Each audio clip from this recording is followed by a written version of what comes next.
daawadayaal ku soo dhawaada waraysigan oo kii afraad oo la yeelan doona ambassadorka UN to fadhiya Soomaaliya oo aanu ku waraysanayno wasaaradda arrimaha dibadda oo aanu ku qaadaa dhigi doono siyaasadda guud ee Soomaaliya labadii sano ee barkii asagu uu hayay xafiiskan ama jagadan wixii uu qabsamay security-ga mooshinka laga keenay madaxweynaha iyo kuwa hore oo ka horeeyayba iyo waliba geedi socodka siyaasadeed ee Soomaaliya 2016 hiigsiga doorashada la rajeynayo inkastoo sidaan ognahay uu madaxweynaha xasan sheekh maxamuud uu sheegay inaysan marnaba dhici karin xaaladda dalku ku jira awgeed waa soo hadalka u dhigay doorasho one man one vote inay dhacdo balse su'aalahaas iyo kuwa kale ayaanu weydiinaynaa waxay arintaas u dhici weyday Nicholas K. Ambassador, welcome to Universal TV. Thank you. Haddii aanu ku bilowno marka hore laba sano iyo bar ayaad xafiiskan joogtay maxaa ku qabsamay? I think it's not a question really of what our office has achieved, it's what we have been able and honoured to help and to witness the Somalis achieve. I mean, Somalia has transformed in many ways in 2.5 years. Geographically now it is a country where Al-Shabaab control much less territory. At least 13 new districts have been taken under government control thanks to Somali National Army and AMISOM action. And also politically, this is a country which has therefore now become a federal state, and we have administrations, as you know, in Kismayo, in Baidoa, in Adado, and shortly in the centre in Belatwain or in Johar. ergey gaarka ay qaramada midoobay u qaabilsan arrimaha Soomaaliya Nicholas K ayaa ku jawaabay waxaan filayaa in su'aashu aysan ahayn oo kaliya waxa uu suurta galay xafiiskeena balse waxay tahay wixii aan awoodnay oo aan waliba aan nasiibku ugu yeelanay in aan marqaati ka ahaano waxa ay Soomaaliya ku guuleysatay labadii sano iyo barkii ugu dambeeyay dalka Soomaaliya wuxuu ku guuleystay isbeddelna ka keenay dhinacyo badan oo horumar ah marka la fiiriyo qariidada dhulka dalka Soomaaliya waxa yaraatay deegaanada ay ka taliyaan ururka Al-Shabaab waxayna dawladda Soomaaliya ku guuleysatay in 13 degmo ay kala wareegto ciidamada ururka Al-Shabaab waxaana mahadaas la ciidamada dawladda Soomaaliya iyo kuwa AMISOM ee gacanta ku dhiga degmooyinka cusub dhanka kale xagga siyaasadda dalka Soomaaliya wuxuu hadda noqday dal lagu dhisayo nidaamka federalismka taasina waxay keentay in maamulo laga dhiso magaalooyinka Kismaayo Baydhaba iyo Cadaado waxaan sidoo kale aan ku rajo weynahay in mardhow maamul loo sameeyo magaalooyinka Beledweyne iyo Johar sida daraadeed dalka Soomaaliya waa dal ku guuleysanaya dhisitaanka maamulada waxaana sidoo kale horumar laga gaaray dhinaca amniga inkastoo ay wali jiraan caqabado waxaa xusid mudan inuu jiro kobac dhaqaale oo uu gaaray dalka Soomaaliya wariye Cabdixaafid Maxamuud Jaamac ayaa weydiiyay Nicholas K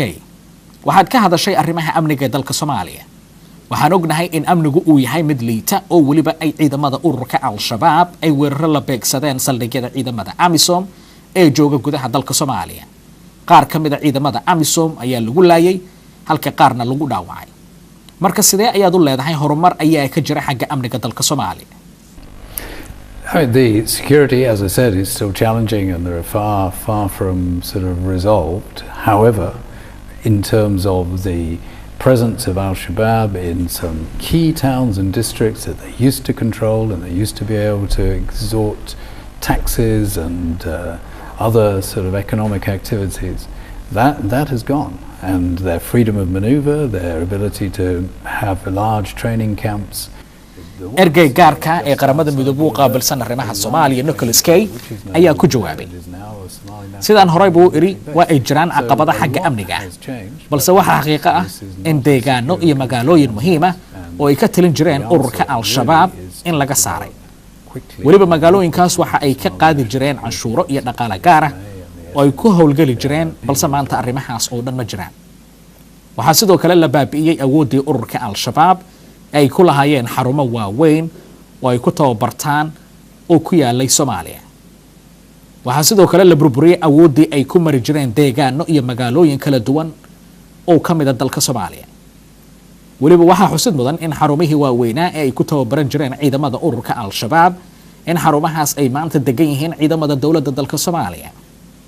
marka isbedel weyn oo xagga amniga uu jira waa run in loo baahan yahay in horumar ka sii weyn kan hadda la gaaray in la sii gaaro oo waliba si dhaqso ah loo gaaro marka goormee la dhisi doonaa ciidan xoogan oo Soomaaliyeed? That is absolutely important, and it's a central question. I mean, particularly the payment of the Somali National Army needs to be put on a much more regular and reliable basis. There is work now with the federal government and the key donors in this area to make sure that the money that is coming from donors for either stipends or salaries is equitably distributed, and also that it reaches the people that it's supposed to reach. And that is fundamental, and no Somali should tolerate the deviation or diversion of funding that is supposed to be for their Somali National Security Forces. It should reach them. ergey gaarka ee qaramada midoobay u qaabilsan arrimaha Soomaaliya Nicholas Kay ayaa ku jawaabay su'aashani waa su'aal muhiim ah gaar ahaan marka ay timaado mushaharka ciidamada dawladda dalka Soomaaliya. waxaa hadda socda wada hadal la xiriira mushaharka ciidanka oo aan la leenahay wadamada deeqaha bixiya iyo dawladda dalka Soomaaliya.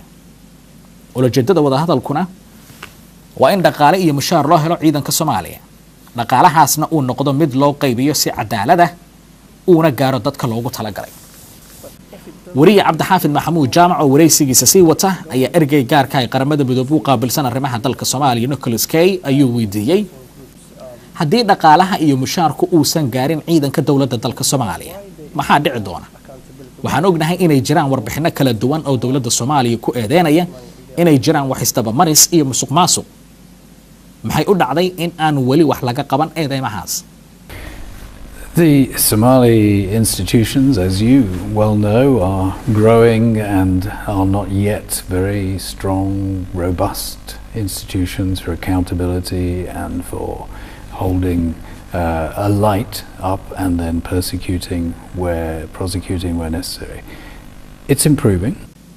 ergey gaarka ay qaramada midoobay u qaabilsan arrimaha dalka Soomaaliya Nicholas Kay oo ka jawaabaya su'aashaas ayaa yiri sida aad ogtahay hay'adaha dawladda dalka Soomaaliya waxa wali ku socda dhisme.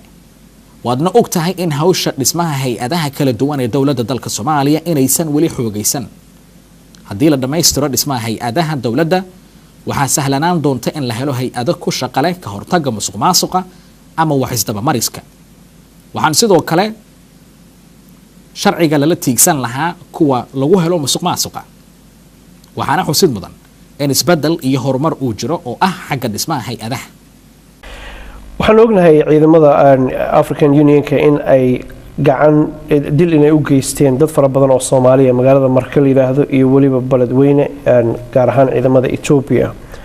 maxaa arintaas laga qabtay seesa loo soo afjari karaa oo cadaalad loo marin karaa askarta maalin walba shacabka Soomaaliyeed leysa?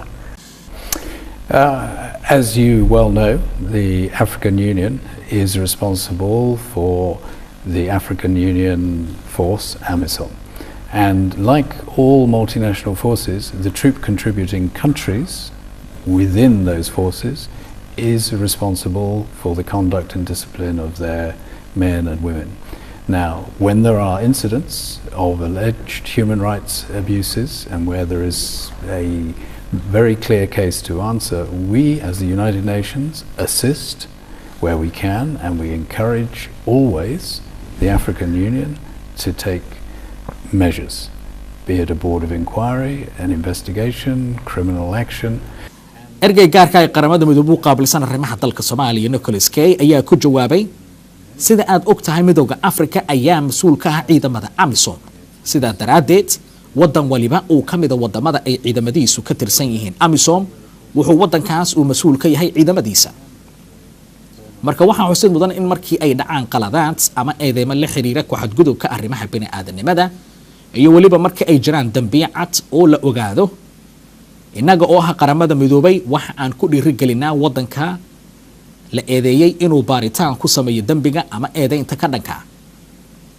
waxaana ku sheegi karaa oo aad walibana weydiin kartaa midowga Afrika mas'uuliyiintiisa inay jiraan marar kala duwan tallaabooyin sharci ah oo la qaaday lala tiigsadayna kuwii geystay dambiga. waa hagaag haddii aanu eegno arinta ku saabsan mooshinka madaxweynaha laga keenay waa maxay marka horeysa aragtidaada ku wajahan? The view, actually, not just to the United Nations, but all the international partners, was very clearly expressed in a public statement that we made several months ago, really, when the motion first started, which is that there are serious allegations that are made, and they should be taken seriously and addressed seriously. ergey gaarka ay qaramada midoobay u qaabilsan arrimaha dalka Soomaaliya Nicholas Kay oo su'aashaas ka jawaabaya ayaa ku jawaabay mooshinka ka dhanka madaxweynaha Soomaaliya waa mid ay ku jiraan eedeymo ka dhana madaxweynaha waana mooshin aan qoraal ka soo saarnay bilowgii mooshinkaas sidoo kale waxaa jira mooshin kale oo ka dhana mooshinkaas marka waxaan ka soo saarnay qoraal aan ku sheegnay moshinku inuu noqon karo mid adkeyn kara in lagu guuleysto gaaritaanka higsiga sanadka 2016 iyo qorshaha iyo barnaamijka siyaasadeed ee horyaalla dawladda dalka Soomaaliya balse waxaa xusid mudan in dhawaanaha gudoomiyaha baarlamaanka uu qoraal dheer uu ka soo saaray sidoo u arko mooshinka iyo sida ay tahay in laga yeelo wuxuu sidoo kale gudoomiyuhu qoraalkiisa uu ku daray talooyin ku aadan mooshinka wariye cabdixaafid maxamuud jaamac oo sii wata wareysigiisa ayaa weydiiyay ergey gaarka ay qaramada midoobay u qaabilsan arrimaha dalka Soomaaliya Nicholas Kay su'aal ah markii la aasaasay maamulka galmudug waxa aad tiri oo aad dirtay laba fariin oo kala duwan oo aad ka kala sheegtay magaalooyinka Garowe iyo Muqdisho miyaad ogtahay taas I don't recognize that at all. You don't? No. There is a dispute over Muduk, you're absolutely right. What I have been clear about, and I think the federal government have been clear about as well throughout, is that whatever administrative arrangements are made within Muduk, they will not affect the current administrative arrangements. Now, we are all very knowledgeable and clear about who governs and administers which part of Muduk. There will be no change to that. ergey gaarka ay qaramada midoobay u qaabilsan arrimaha dalka Soomaaliya Nicholas Kay oo su'aashaas ka jawaabaya ayaa ku jawaabay aniga uma maleynayo in aan iri laba fariin oo kala duwan oo ku aadan khilaafka siyaasadeed ee dhex yaala maamulada Puntland iyo Galmudug ee la xiriira magaalada Gaalkacyo iyo deegaanada hoos yimaada gobolka Mudug balse waxaa xusid mudan in aan ognahay in qaybaha kala duwan ee gobolka Mudug iyo sidoo maamulku uga jiro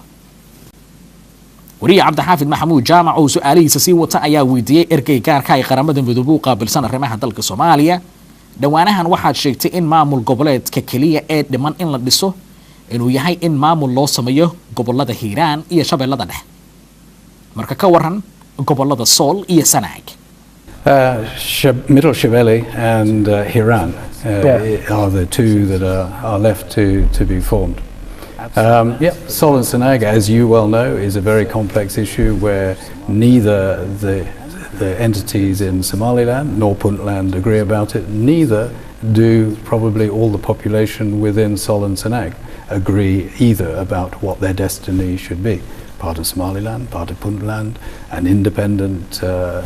federal state themselves called Khartoumo in some people's view, but not, as I say, as far as I can see, having a consensus amongst all the communities that are involved. So clearly there has to be a political discussion and a political process that will allow the people of that region. ergey gaarka ay qaramada midoobay u qaabilsan arrimaha dalka Soomaaliya Nicholas Kay oo su'aashaas ka jawaabaya ayaa ku jawaabay waa run in aan iri maamul goboleedka kaliya ee dhiman in la dhiso waa maamul ay yeelan doonaan gobolada Shabeellada Dhexe iyo Hiiraan dhinaca arrimaha Sool iyo Sanaag sida aad adiguba ogtahay waa arrin u baahan in xal loo helo waxaad ogtahay in dadka ku nool gobolada Sool iyo Sanaag ay ku kala qaybsan yihiin xagga fikirka siyaasadda dadka qaar waxay aaminsan yihiin inay ka tirsan yihiin Somaliland dadka qaar ayaa aaminsan inay ka tirsan yihiin Puntland halka qaar ay iyaguna aaminsan yihiin inay yihiin kuwa ka madax bannaan Somaliland iyo Puntland oo ah inay ka tirsan yihiin ama la yiraahdo Khartoum State marka annagoo ah qaramada midoobay waxa aan mar waliba ku dhiirigelinaynaa Somaliland Puntland iyo Khartoum inay xal siyaasadeed u helaan wax waliba oo lagu kala fikir duwan yahay oo aysan marnaba noqon mid lagu xaliyo awood ama dagaal maadaama aad soo qaaday Somaliland hore waxaan maran wareyska kula yeeshay waxaad ii sheegtay in ay warqad ku soo direen xilli aad saarnay diyaarad lagu yeeray dib dama noogu soo noqon intii ka dib u noqotay dhowr jeer maxaa arrinta iska bedelay Yes, they invited me back. Isn't that nice? So they want you back. So they want you back. Yes, I think they appreciated that the UN system, of which I am the head in Somalia has many things which benefit them and are of interest to them. ergey gaarka ay qaramada midoobay u qaabilsan arrimaha dalka Soomaaliya Nicholas Kay oo su'aashaas ka jawaabay ayaa ku jawaabay ha waa ay jirtaa arrintaas mar kale ayay dib ii casuumeen Somaliland waxaana xusid mudan in magaalada Hargeysa aan mar waliba xiriir wanaagsan la leenahay haddaynu nahay qaramada midoobay sida daraadeed mas'uuliyiinta Somaliland waxa ay garteen inay muhiim tahay in xiriirkaas uu sii adkaado oo aan ka wada shaqeyno arrimo badan. Do they recognize your mandate? The mandate for UNSOM, I think they have probably agreed to disagree over that. Clearly, as we know, they consider themselves to be not a part of Somalia, but to be an independent country. They believe deeply they are. They express themselves very strongly on that case, and they also act very largely as if they are. Now, those are political realities. The other political reality is there is not a single member state of the United Nations, let alone the African Union, that recognises them as an independent state. I am the representative of an international body, the United Nations, and inevitably, therefore, I also have to follow and represent the United Nations consensus view. وحاجة كدانو هكا Somaliland oo gaga baxano waxaan jecelahay inaan ku weydiiyo intii aad adigu xafiiska joogtay 2 sano iyo barkii waxyaalihii kuugu dhibka badnaa ama kuugu murugada badneed oo xasuusatin maxaa kamid ah It's I guess probably as I'm the head of the UNSOM, which is a special political mission, as well as the head of the UN, in general in Somalia, it's probably the political frustrations that have been most challenging. The country building its state, building its federal model, revising its constitution, democratizing, those were 3 ambitious tasks to try and complete within the period 2012 to 2016. Obviously, the changes of Prime Minister, 3 Prime Ministers in the space of 3 years, and therefore new governments, etc., has delayed that process. And so each political crisis that has led to a change of government has been a frustration. But on the bright side, of course, this has been a political process which has been resolved through, in the end, political dialogue, political concessions, and certainly not through the barrel of the gun. ergey gaarka ay qaramada midoobay u qaabilsan arrimaha dalka Soomaaliya oo su'aashaas ka jawaabay ayaa ku jawaabay ha waa ay jiraan waxyaabo badan oo caqabado ama dhib ah oo aan la kulmay waxaana kamid ah dhismaha guud ee dalka markay timaado barnaamijka siyaasadeed arrimaha dastuurka iyo dimuqraadiyadda iyo dhamaystirka guud ee higsiga sanadka 2016 waxaa kaloo jira oo xusid mudan in caqabadaha ama dhibaatooyinka aan la kulmay ay kamid tahay badalitaanka ra'iisul wasaarayaasha dawladda Soomaaliya oo 3 ra'iisul wasaare la isku bedelay ama la magacaabay muddo 3 sano gudaheeda waxayna tani qayb ka ahayd dib u dhac ka jira qayb ka mid ah barnaamijka siyaasadeed ee dalka Soomaaliya waxaa sidoo kale jirta in mar waliba oo la bedelo ra'iisul wasaare in sidoo kale mar walibana la bedelo xubnaha golaha wasiirada balse dhanka kale waxa iyaduna xusid mudan in mar waliba lagu dhameeyay dhibaatooyinka jiray nidaam ku salaysan xal siyaasadeed ayna marnaba noqon ama aysan ahayn in qoryo la isku qaato ama la dagaalamo waxaad hadday ka hadashay Soomaaliya in ay dhismayso guri weyn oo dhismayana uu yahay ruufkii kaliya oo iminka haray ama daboolkii sare oo haray balse aan marnaba loo ogolaan doonin ama loo joojin doonin dadka doonaya inay hagardaameeyaan ama xagleeyaan oo ay horumarkaas ka hortagaan ma noo sheegi kartaa cidda yihiin I think it remains to be seen who, if anybody, will fall into the category of being an obstacle to the progress of the political process. My sincere hope is that nobody, and I'm very, very encouraged by the National Consultative Forum that met just this week in Mogadishu,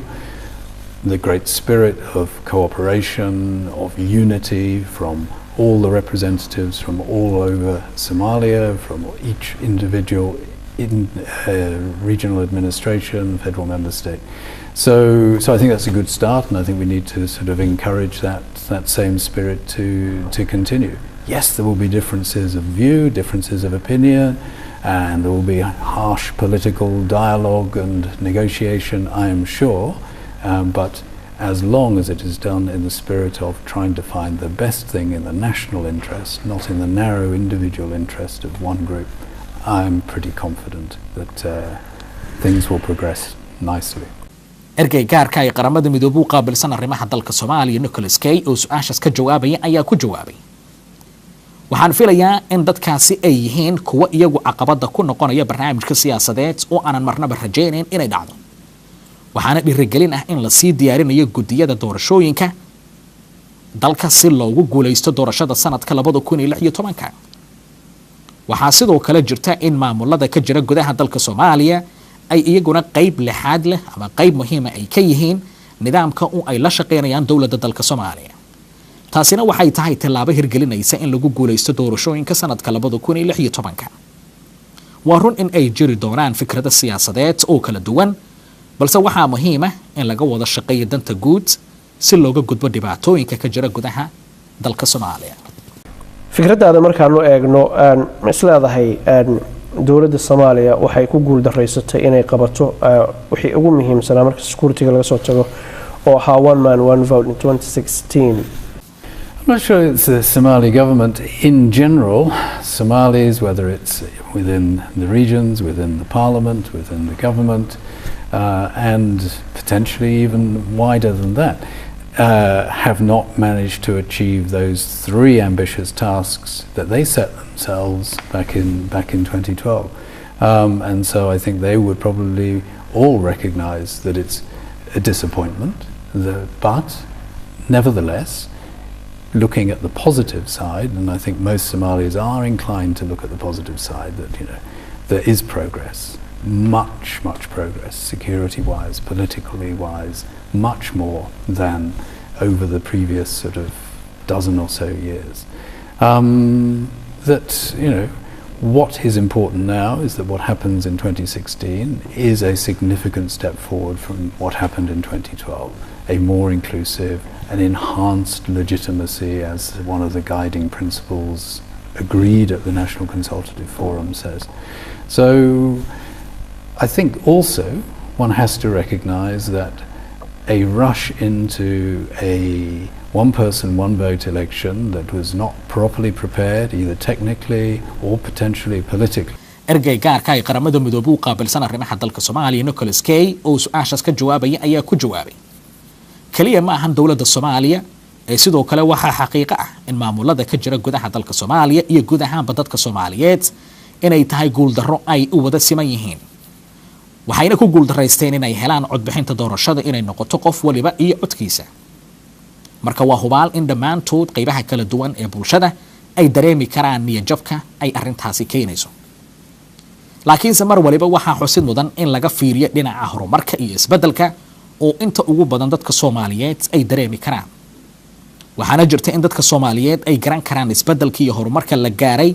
maanta marka loo fiiriyo sanadihii tagay tan kale waxaa muhiim ah in la isla fahmo in haddii lagu dhaqsado qabashada inuu qof waliba uu codkiisa dhiiban karo doorashada iyada oo aan si fiican la isku diyaarin ama la iskugu raacin siyaasad ahaan inay taasi keeni karto khilaaf siyaasadeed oo cusub waana run in 4 sano la haystay balse 4tii sano ee tagtay waxyaabo badan oo kale ayaa u qabsoomay dawladda dalka Soomaaliya. Government had 4 years to do that. Could have risked further instability and conflict. You're absolutely right. The time has been there, 4 years, and a lot has been achieved, but the successive changes of government, I think, have probably delayed quite a lot of the progress that people had hoped to see. But I think we should be more optimistic than your question sort of indicates. This is a process. I think in 2016 the process will be more inclusive, more legitimate, more transparent than in 2012, and lay the basis for a universal one-person, one-vote election to follow that, which will be well organised, won't give rise to conflict and disputes, and will also be, I think, on the basis of political parties and a more developed political system. وحقاق أن هدي أنكو يدي سؤال شيء قدام بيسو election كوساب سنة أن President حسن شيخ محمد وشاقي عالم كوردن إن يسن مرة بدأ يدونين كوردين إن لو كورديو ديسن كوردين لعينين أن دولة دان حد جرتان لو كوردينين maxay noqon kartaa bedelka kale oo la qaadan karo aragtidaada khaaska markaan u eegno Well, it's not my opinion that counts in this. I mean, it's the Somali people's view, and they're not voting anyway. But they will be going through a national consultation that has started now this week in Mogadishu, and will now go to the regions and go to the diaspora before coming back to Mogadishu in December. A process of consultation and discussion about exactly which model of electoral process will be best for 2016. And it is very important that that is a decision that is reached by Somalis after thorough discussion and thorough analysis, and it's not for me to say what they will choose. ugu dambeyntii waxaan ku wadaa fartiin aan kaaga wada maamulka sare ee TV-ga Universal maalintii wadana laga xiray qoraalkaagii iyo Twitterkaagii aanu aragnay inaad garab istaagtay saxaafadda xorta iyo freedom of speech-ka anoo TV-ga magaciisa ku hadlay waanu kaaga mahadcelinaa arrintaas. Finally, what is your message to the Somali people? My message is, I mean, focus on the positives. There are plenty of those there, and get involved, as I know Somalis will, in this national consultation now, which will give rise to, I'm sure, a far more transparent, inclusive and representative political process and electoral process in 2016. So keep at it. Be prepared for bumps in the road, but make sure that you're focused on the destination. Ambassador K, thank you very much for being on Universal. Thank you very Grateful. much indeed. Thank you. Thank you. daawadayaal intaas waxaa ku idil oo ku soo gabagabeynaynaa waraysigii gaarka ah ee ergaga gaarka ah ee qaramada midoobay u qaabilsan arrimaha Soomaaliya Nicholas K uu siiyay telefishinka Universal iyadoo waraysigana uu inoo qaaday wariye Cabdixaafid Maxamuud Jaamac waxaana inoo soo koobiyay aniga Maxamed Saciid Saxaaf intaynu ku kulmayno barnaamij lamid ah waa inagoo guud ahaan isku duuban oo kaga tagayna meel walba caalamka joogtiin sidaas iyo nabadgelyo.